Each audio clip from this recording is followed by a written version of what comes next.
Здравствуйте, мои дорогие Маша Долча. Я приветствую вас на своем канале. Проведать свою сестру к сестре. Сегодня приехала на маршрутке. Сестра моя живет в селе Канделеевское. А я сама из Куртата. И сейчас мы немножечко пройдемся с вами пешком. Она живет далеко от остановки очень. И вот по улице, которой я иду, одна сторона считается Канделеевская, с правой стороны, вот где мечеть, а с левой стороны это Куртат. Короче, два села, улица между двумя селами. Село. Не все люди еще вернулись на свои места. Дома, многие дома пустуют. Многие вообще не построены, как вы видите.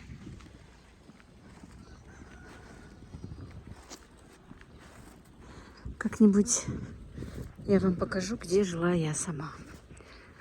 Но я здесь не родилась, как многие знают.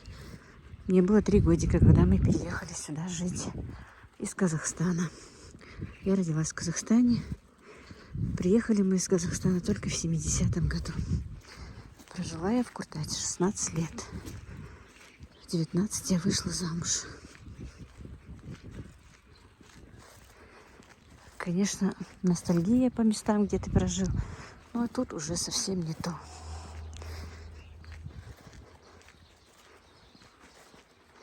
Хотя сейчас везде совсем не то.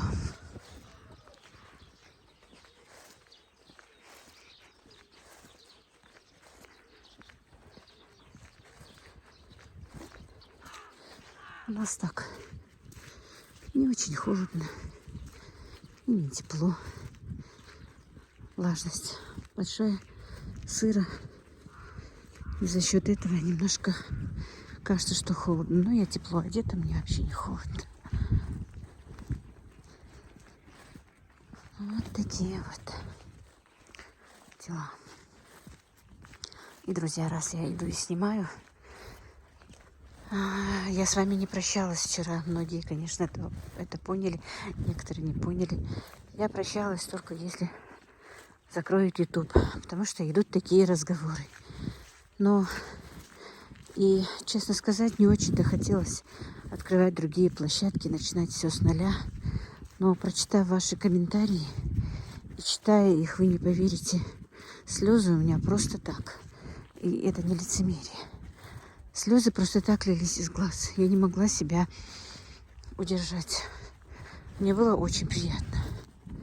Настолько приятно, что я даже не знаю, наверное, так тепло и приятно мне никогда и не было. Огромное-огромное вам спасибо за ваши такие теплые слова в мой адрес. Я безмерно вам всем благодарна. Я благодарна Всевышнему, что Всевышний познакомил меня с вами, с такими хорошими людьми. Огромное вам спасибо. И спасибо Всевышнему, что я с вами познакомилась. И пусть Всевышний воздаст вам в миллион раз теплом и благодарностью за те слова, которые вы мне вчера написали. Огромное-огромное вам спасибо. И вы знаете, материальные блага, конечно, наверное, нужны, но ценность в этом мире, самая большая ценность в этом мире, когда тебя понимают, когда тебя уважают и когда тебя ценят. Кем-то ты не был. Я, в принципе, в этой жизни муравей, от которого ничего не зависит. Но ничего не стоит сделать человеку приятное. Сказать несколько слов. А сколько вы делаете это для себя даже, вы сами не можете понять этого. И я сама тоже. Я вам благодарна еще раз. Огромное-огромное вам спасибо. Я не знаю, я, может быть, сейчас говорю тихо, но как-то громко говорить даже и не хочется. Сестре снова не здоровится. 2-3 дня собиралась, никак не собиралась, но сегодня собралась все-таки. Приехала. Конечно, мы созваниваемся, но она 2 дня уже не берет трубку. Ну, мы с братом говорю, с племянником общаемся. Вроде бы он говорит, сейчас ей немножко получше. Снова накопилась вода в легких. Ну, вроде бы ей назначили лечение. Пока делают лечение на дому. Дней 8, по-моему. Потом нужно сделать КТ и проверить. Да, не могут понять, откуда накапливается эта вода у нее в легких. Делают обследование. Еще нужно было, теперь оставалось у нее, по-моему, кишечник, желудок, все это такое обследовать. Ну, будем надеяться и молиться, что у нее все будет хорошо. Ну, вот такие вот дела, друзья. Видите, некоторые подстроились, хорошие дома построили. Некоторые нет, остались, не приезжают обратно домой. Вот такие вот дела. От места, где сейчас я иду, я живу, конечно, далековато. У нас получается так. Мы с сестрой жили на одной улице, но мы в начале... Нет, мы в начале Куртата, а она, ну, считайте, в конце Куртата и сразу же в начале Камбелиевки. Вот. Поэтому вот так вот, где-то 30 домов, по-моему, между нами было. Красивый дом, двор.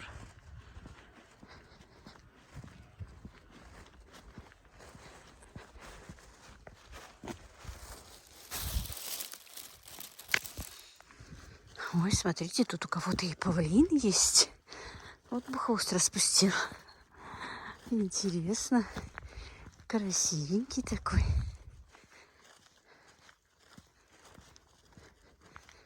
Убежал.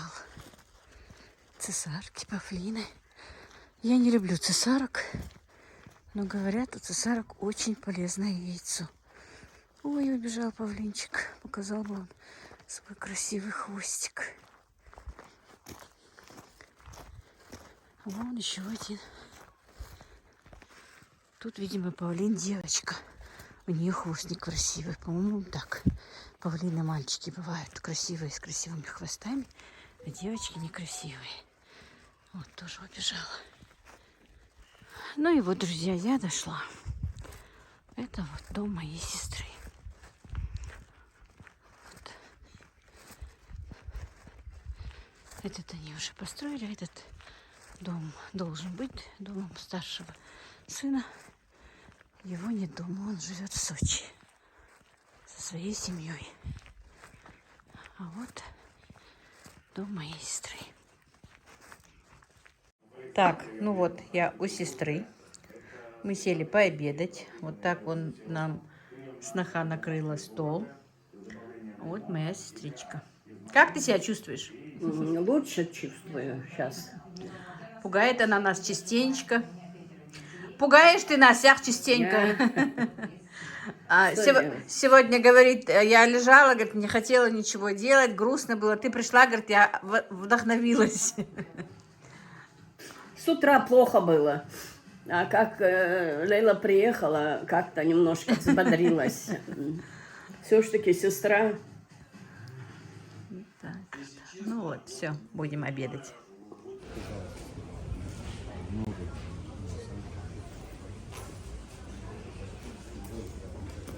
Так, эти по 900, да? 1000, велюровые 1000 и эти 900. Ага.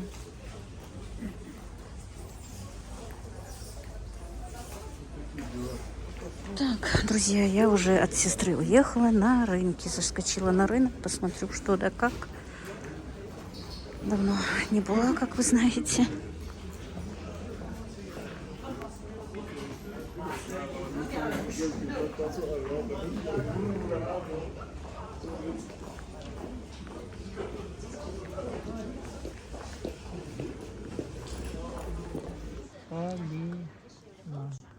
pожалуйста, yetiyor. Сделал что?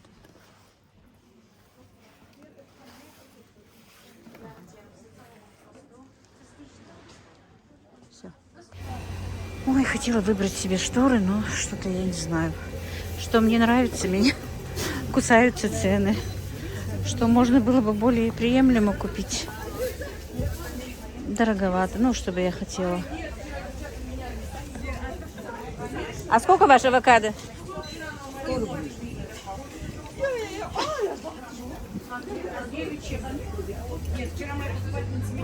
Есть все, по крайней мере. Упадет. Сейчас,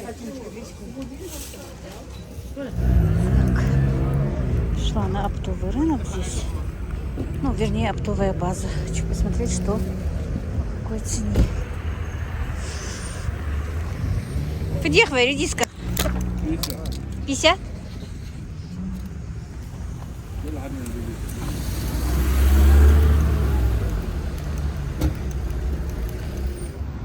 Так, сейчас зайду в аптеку. Короче, была в оптовом складе, там не снимала. Так, ну, сказать, что так большой ажиотаж нет, но люди покупают. Много покупателей, больше, чем обычно. И почему-то не принимают безналичные. Ну, с карты платеж не принимают, только наличные. У меня, к сожалению, наличных практически не было. Купила только несколько пачек пшена и 2 пачки, по-моему, гречки. Сейчас зайду, куплю маме лекарства и поеду домой. Ну, уже, наверное, сегодня идти куда-то, снимать где-то банкомат, деньги. Искать банкомат не хочется. Хотела немножко продуктов, конечно, купить. Риса, ну, вот такого что-то, круп каких-нибудь. Растительное масло мне нужно было. Ну, ладненько. Так, друзья, я уже дома. Смотрите, что я принесла от сестры. Вот это все вот. Вырезки из всех, из журналов, из книг. Вот раньше у нас же не было интернетов. Все мы готовили вот по таким вот рецептикам. Просто я эту пачку принесла. Это вся выпечка, все такое. У нее там прям вот были полные пакеты всего разложено. Что из курицы, что из рыбы. И каждый пакетик вот так вот отдельно она положила. Просто у нее были вот эти вот журналы, книжечки. Все это было. И вот когда она заболела и долго сидела, у нее, во-первых, очень проблемы со слухом, не могла даже смотреть телевизор, что-то, она говорит, я вот этим вот занималась, все это вырезала, потому что у нее где-то в кладовке лежало, это все уже начали, говорит, немножко мыши появляться и подъедать это все. Вот она вот так вот все это, представляете, сколько нужно терпения, это все вырезать, это все положить, это только вот часть, это я просто выпечку принесла посмотреть. Ну, тут немножечко выбрала из пакетиков, где из куриного чего-то мяса, из говядины, ну, немножко. А пакетов было столько много. Она вот всю жизнь это собирала, друзья. Это что-то, это сколько ж терпения нужно вот это вот все. У нее и тетрадки есть со старыми записями. Она и раньше и танзили, и мне их давала тоже. Вот, очень много. Вот мне вот интересно, я принесла. Я говорю, что хочу там выберу, что мне нравится, потихонечку почитаю. Остальное верну. Вот такие вот, друзья, понимаете? Тут очень много разные выпечки, просто прям даже интересно. Конечно, это все есть сейчас в интернете, но мне все равно кажется как-то забытое наше старое. Видите, как вот. Коржики с корицей, пирог медовый. Нужно посмотреть, короче. Очень много вырезок, очень много интересного. Потихонечку посмотрю. Ну и вот видите, все, что я купила на складе. Надо было мне, конечно, как я уже говорила, побольше чего. Но с карты они деньги не снимали. Завтра надо будет поехать. Тоже, может быть, не знаю. Я как-то не думала покупать, но понемножку хотя бы что-то нужно купить. На всю жизнь не напасешься, но цены, говорят, растут буквально каждый день. Вот. Пшено было у нас по 50 рублей там. Вот Не знаю, гречка сколько стоила, не могу сказать, совру. А вот эта вот зеленая гречка, я покупала ее в другом магазине. Я вот сейчас с Джабраилом разговариваю. Гречка зеленая, не обжаренная. Она стоит 350 грамм, 145 рублей. Представляете? А уже обжаренная, какое-то действие с ней сделано, она намного дешевле. Ну, зеленую гречку просто рекомендуют мне по диете. Но, скорее всего, наверное, мне придется с моего питания уйти, чтобы это все не было так дорого. Так, друзья, решила приехать. Я в светофор никогда не была у нас. Ну вот, приехали с Багаудином. Ежин дешевый.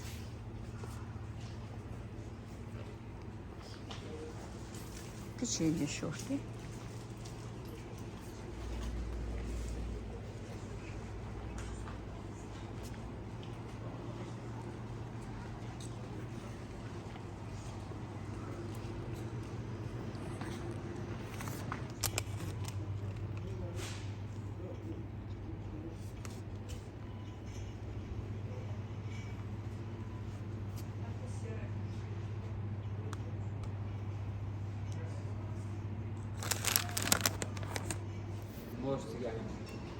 Молочный. Ух ты.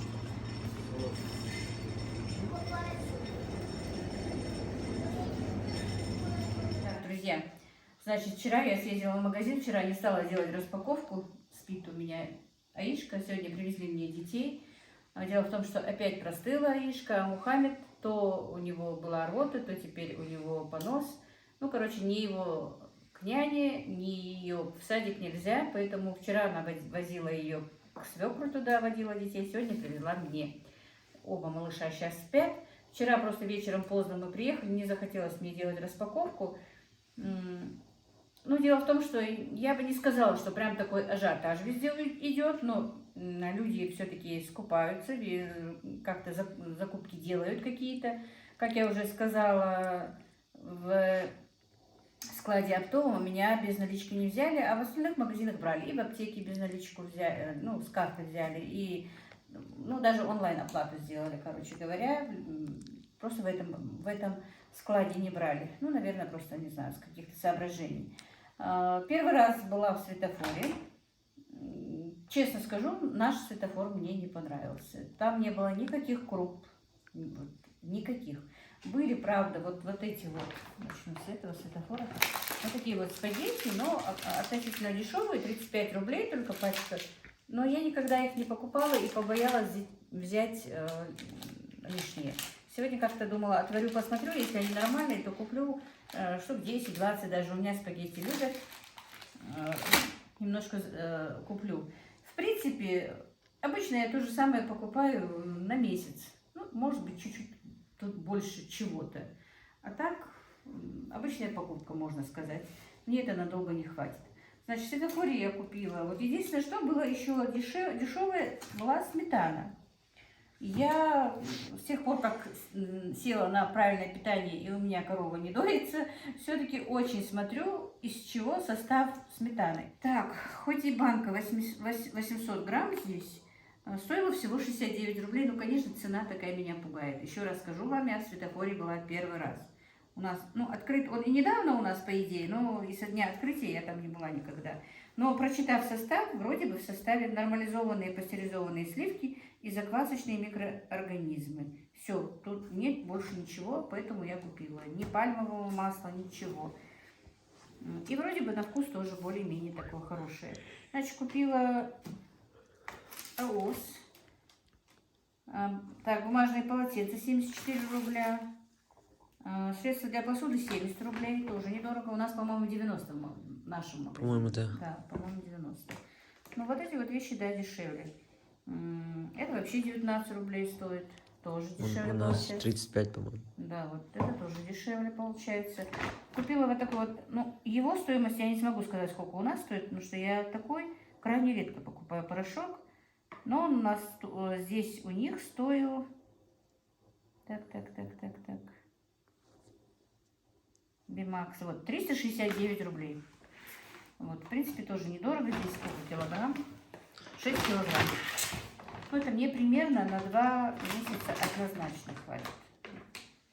Просто действительно у меня старший Багаудин работает разнорабочим, ему иногда приходится машины ремонтировать, помогать, ну, в этом дворе, где Росгаз, он работает. Всегда забываю. Короче, он пачкается, и часто приходится стирать черные вещи. Так, вот эти вот кружки мне очень понравились. 43 рубля. Не знаю, пить чай. Купила, не удержалась, хотя ничего такого не собиралась покупать. Вот эта вот смесь перцев очень нравится моему второму сыну, Жабраилу. Купила их. Тоже, по-моему, дешевые. Купила 2, один я уже сегодня взяла. Варила суп. 31 рубль стоит эта приправа. Это я сказала 35. Это я купила борную кислоту и марганцовку. Но она тоже стоит копеечки. И вот такие вот контейнеры там были для заморозок. Мне они понравились. Вообще-то пожалела, что не взяла побольше, потому что в пакетах все-таки у меня, если я не знаю, как у вас, вот в этих пакетах, которые зип-пакеты называются, как они? Да. Ну, не специальные, а для, ну, когда я пельмени что-то кладу в таких пакетах, все равно, мне кажется, даже не кажется, у меня в холодильнике, у нас еще отключает свет, и эти перепады, они немножко начинают подтаивать, и болгарский перец отдает свой запах в морозилку. Вот даже просто хотя бы болгарский перец сюда положить, чтобы было плотно. Ну, еще раз как-нибудь, если съезжу, он от нас далеко, специально ехать не резон туда, просто вчера знакомый нас повез, мы поехали. Все, эта покупка у меня там. Ну, еще печенюшки какие-то Багаудин купил на 1391 рубль. Вот это вот светофоре. Это у нас магазин Назрани, Авангард. Значит, купила там, и единственное, что разобрали в этом магазине, и в других тоже, как я вижу, чай, который мы всегда покупаем, Марьям. Его не было ни маленьких пачек, ни больших пачек. Он относительно дешевый, относительно как бы Качественный. Он и качественный, и более-менее дешевый. Вот этого чая не было. И в принципе не было аналогов, чуть-чуть даже, которые дешевле, чая тоже не было. Ну, вы, может быть, не знаете, у нас народ любит очень много пить чай, поэтому чай на первом месте. Я смеюсь еще сегодня Джабраилу говорю, я чай не пью, сахар не ем, и вы со мной будете на диете. Не будете ни чай пить, ни сахар есть. Но купила вот такой вот чай. Когда-то я его покупала, он дешевый, но вроде бы и неплохой, но не сказать, что хороший. Но ничего, так, сойдет. Так, значит, чай, который называется, Нурания, по-моему, да? Не 69, а 65 рублей стоит. 9 пачек я его купила. Купила вот такое вот анинское масло, которое называется анинское, подсолнечное, 3 литра. Оно стоит 350 рублей. Вот 2 таких вот канистра купила. Теперь дальше, буду по чеку идти, чтобы не искать. Хлопья Ясно Солнышко стоили 53 рубля. Купила их 4 пачки, одну я уже распечатала, а яички сделала кашку. Так, дальше. Ячневая крупа. Ячневая крупа очень дешевая, только 30 рублей стоит. Сейчас. Вот она, да. 30 рублей ячневая крупа. Купила 2 пачки. 60 рублей всего. Так, горох купила за 48 рублей. Вот он. Колотый половинками такой горох. Вот 2 пачки. Значит, 48 рублей горох. Так, дальше. Крупа, рис. 1, 2, 3, 4, 5. По 50 рублей. Короче, 5 пачек этого риса по 50 рублей купила. Дальше. Масло купила. Вот такое вот сливочное масло. Другого не было. Такого обычно, которое я покупаю. Этого бренда масло сливочное я никогда не покупала. Не знаю. Называется Султанское. Масло сливочное. 82,5%. Тоже прочитала состав, пастеризованные сливки из коровьего молока, и все, больше ничего нет. Поэтому я вот в последнее время стала на это смотреть и покупаю только такое. Оно стоило 570 рублей, друзья, купила килограмм. Конечно, масло можно было бы купить и побольше, но финансы мои немножко подводят пока. Ну ничего, на первое время хватит. Так, гречка по 65 рублей, гречка, вот она. но, скорее всего, вот это вот, потому что двух видов у меня гречка. Вот это, что поменьше, стоит 65 рублей. Такую одну еще, но это посмотрим потом. Так, шебекинские рожки. Вот, 58 рублей. Вот видите, они 58 рублей, но там тоже вот в светофоре были 450 грамм. И здесь также, по-моему, 450 грамм, да? Эти 35 рублей. Видите, разница все-таки есть. 58 и 35. Там тоже были рожки, но я, как сказала, я побоялась взять их, вдруг они развариваются, не знаю. Так, значит, шебекинские рожки, которые я купила, стоят 58 рублей. Ну и купила разных 3 видов. Вот такие вот. Перышки, вот такие вот. Вроде бы нормально. Тут тоже написано группы А, но и там написано, что группа А. Но я все равно побоялась их взять. Ну ничего. Короче, 6 пачек этих шебекинских. Так.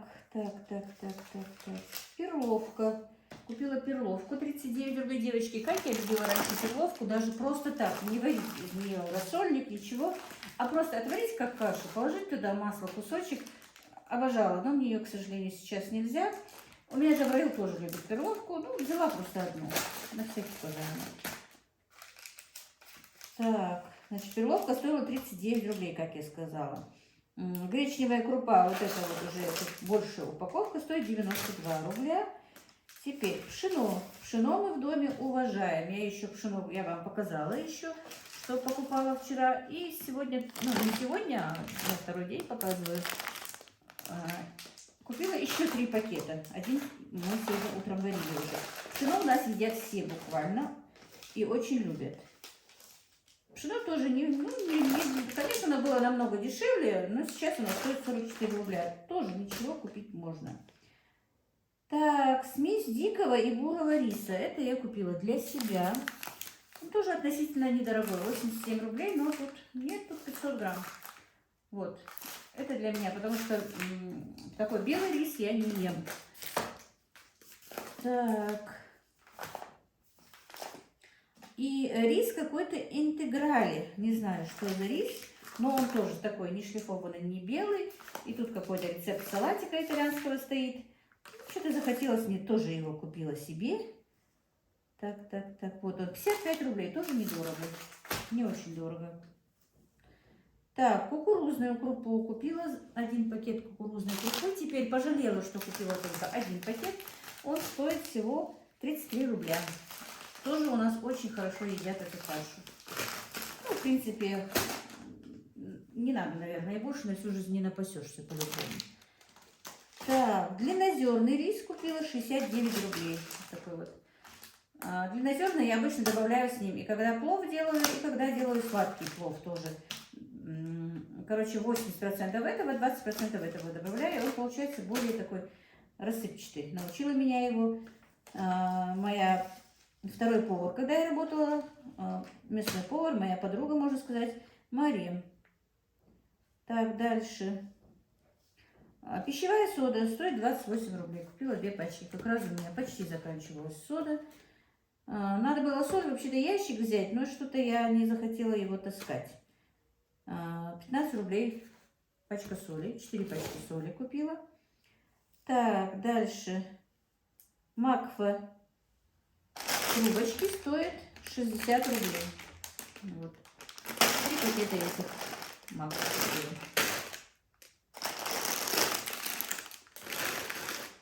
Короче, 3 пакета маквы. Так, кисель, брикет кисель, 2 киселя купила. Кисель любит мой старший сын, это он сам себе купил. Он был со мной в поездке. 33 рубля стоит кисель. Так, стаканчик арахиса, это так. Чечевица красная, 59 рублей.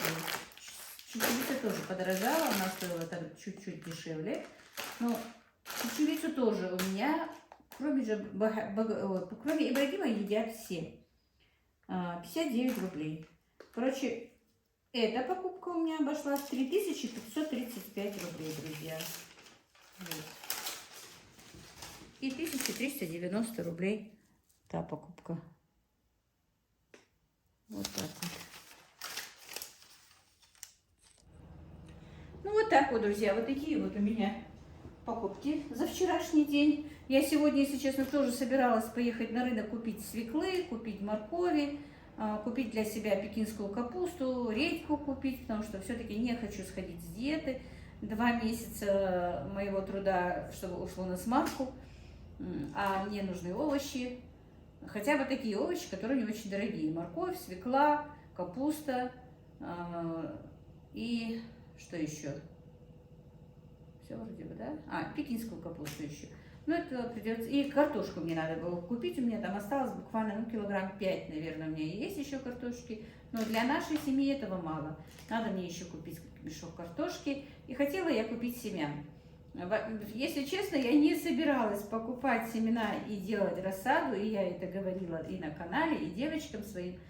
Но теперь все-таки решила хоть немножечко, ну, на нескольких хотя бы, чтобы было окнах, для перестраховки посажу, а там будет видно. Вот так вот, мои дорогие. Немножко, конечно, огорчилась состоянием своей сестры, хотя она держалась, хотя она была бодрячком. Но, опять скажу, сегодня я ее уломала, она не соглашалась сделать гастроскопию, уже неделю своим, не то что, оказывается, я это тоже знала. И я ее уговорила, сказала ее, объяснила ей все. И сегодня ей ее должны были сделать. Правда, мне еще сноха не написала. Должны были сделать в час, уже сейчас 4 часа. Но пока я не знаю результата, еще я ей написала снохе, как будет результат. Скажи мне, пожалуйста, что там у нее. Потому что у нее проблемы как-то, вот, у нее постоянная тошнота. Вот, надо узнать, хотят узнать, почему у нее тошнота. Ну, не знаю, лечат вроде бы. И сегодня состояние тоже, я связывалась со снохой, сестра не брала трубку, связалась со снохой, она говорит, мама спит пока просто, чтобы подольше она спала, потому что у нее сахарный диабет, она не может долго терпеть без еды, а до часа ей надо было терпеть. И сноха говорит, мы ее попросили, чтобы она подольше поспала. Вот как раз звонит моя сестра. Наверное, результат пришел. Алло. И вот только что поговорила с сестрой. Друзья, не знаю, и в желудке у нее, говорит, все нормально, нет никакой эрозии, нет никакой, там они думали, что вдруг эрозии, нет никакой патологии в желудке. И вроде бы и в желчном пузыре, и в поджелудочной таких вот больших изменений, как они говорят, у нее нет. Но не знаю, почему-то вот ее очень тревожит, беспокоит, вернее, не тревожит, а беспокоит вот постоянная тошнота. Из этой тошноты она не может есть. Я, говорит, вот только что нам не рассказывает. Я, говорит, голодная, но из-за того, что меня тошнит, я не могу есть. Не знаю, надо будет ее все-таки, я говорю, более-менее к хорошему терапевту куда-то повести ее. Ну, вот так вот, друзья, не будем тоже об этом. Хотя уже поговорила и об этом. На этом все. Сегодняшний влог я закончу. Всех благ вам, друзья, мира и благоденствия. Ну вот как-то так. И мой малыш еще проснулся. Да, Мухаммед?